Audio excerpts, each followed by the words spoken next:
Ego death isn't metaphorical anymore. It used to be something that people sought, and now it's something that people are stumbling into in public.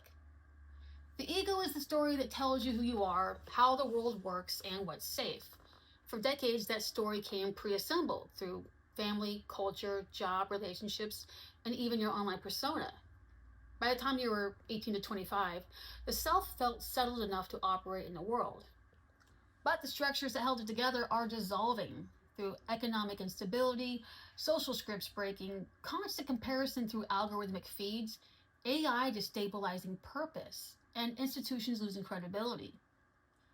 The identity that once worked doesn't function anymore.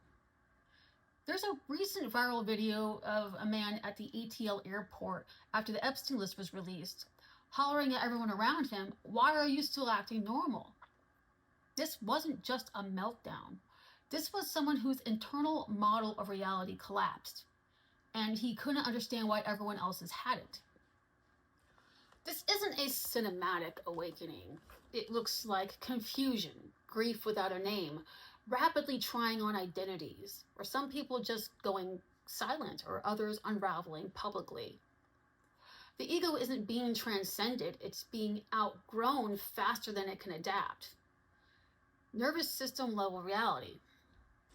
Younger people feel it earlier because they never had a stable identity. They're growing up in constant feedback loops, learning how to brand themselves before knowing themselves. Older people feel it differently.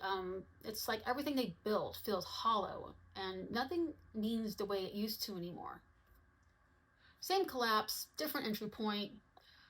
People aren't losing themselves. They're realizing that the version of themselves that survived no longer fits the world we're in.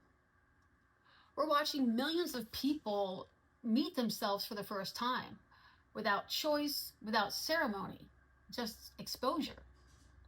And knowing this matters because you can't navigate something you can't name.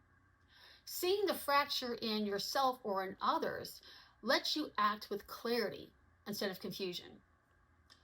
That's all I got. See you guys next time. Stay weird.